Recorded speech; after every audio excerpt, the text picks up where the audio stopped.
Hello friends, both new and old. Welcome to my kitchen. Today we are going to be making some highly nutritious elderberry syrup. Hello, my name is Laura here at Osiadacz Family Farm, and this is where we balance back to basics living with the modern world. Now, if this is something you're interested in, I ask you to please subscribe to this channel as well as ring that bell so you are the first to know when I upload a new video. Okay, so I don't know if I've shared this with you yet, but I am all about simple recipes, and really it doesn't get much simpler than this. To start the elderberry syrup, we're just going to take 3 cups of water, put it in a large pan, as well as 1 cup of either fresh or frozen elderberries. Okay, now that we have our elderberries and our water, our frozen elderberries and our water in this pan, we're gonna actually turn the heat to medium, and we are going to wait for this to start to boil. Once this boils, we'll go ahead and set the timer for 30 minutes, and we'll let this boil for the full 30 minutes, just stirring gently every so often to make sure that there is no sticking, and just to ensure there isn't too much evaporation of the water. Now, I did want to mention it's fairly common for people to throw a cinnamon stick in, some cloves, as well as some pieces of ginger in for their elderberry syrup. Now, I don't have any of those on hand. I do have some ground cloves, as well as ground ginger and ground cinnamon. So I will be just throwing a little bit of this in for taste. Now, these are totally optional, but I just wanted to let you know that these are things that are fairly common for people to add to their elderberry syrup. Now, I'm not gonna measure these.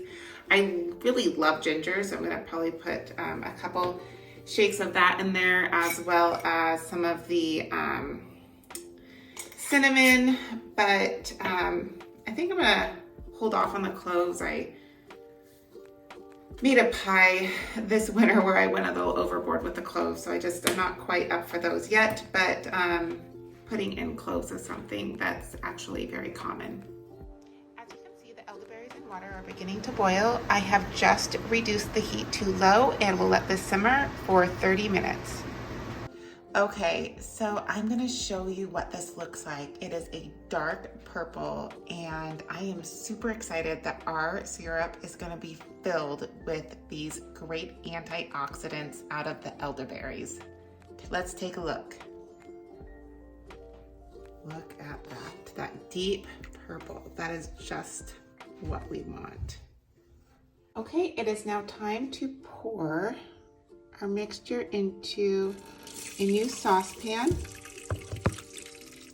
and we'll be doing this over a strainer to ensure we don't let any of the berries or the seeds go through. Okay, now that it's been strained, I'm just gonna go ahead and squish down some of the berries, and some people use like a spoon or something like that. I'm just gonna go ahead and use my fingers. They are they've been washed, so they're clean, and I can just feel the pressure better when I'm pushing with my fingers. This is still actually pretty warm, but this gives me the most control. So I'm just gonna push down gently until most of the berries have been squished and we get out the remainder of the juice. We are going to wait for our elderberry water juice mixture to cool down a bit, and then we add our last ingredient, which is a cup of honey. So the reason for waiting for it to cool, I've read anyways, is that this actually helps keep some of the raw honey components intact and just makes it even more healthy for you. So elderberry syrup, although it's really delicious over ice cream, you can put it over pancakes or waffles. We use it mostly just for its antioxidant and health benefits. So I actually am just gonna open up my refrigerator here because I already have some made. And I store it in these little jars, and we take 1 to 2 tablespoons per day. It's really kind of a test year for us to see if this helps fight off those pesky winter colds or any flus, or there's the new variant of the COVID that's running around. So we're hoping this will help us just stay a little bit healthier this winter.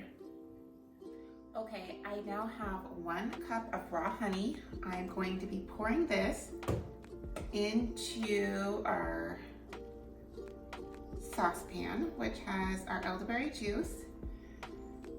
You have to be patient, as you know, honey is slow, but you can, let me grab a spoon here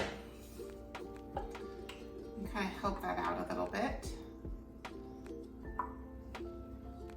Once you get all of the honey in your juice mixture, just stir that slowly until it is all dissolved.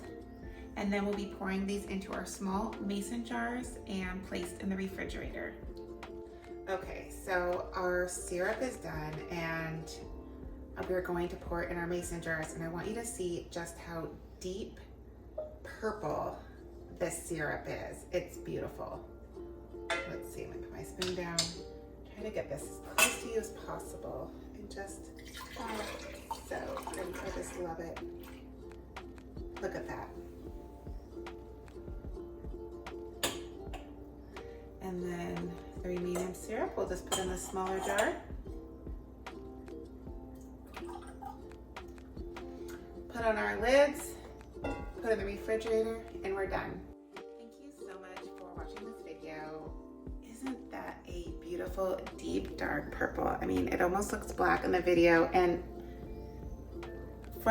from what I've been told, that just means it's chock full of antioxidants and just wonderful nutrients that are so good for you. So we're gonna continue trying this out here at our house to see if it gets us through the winter healthier. I certainly hope so. Yeah, if anything else, it tastes really good. So that's definitely an added bonus too. If you have any comments in regards to how you use elderberries, and if you have any suggestions for how we use our syrup, I'd love to hear them. Until next time.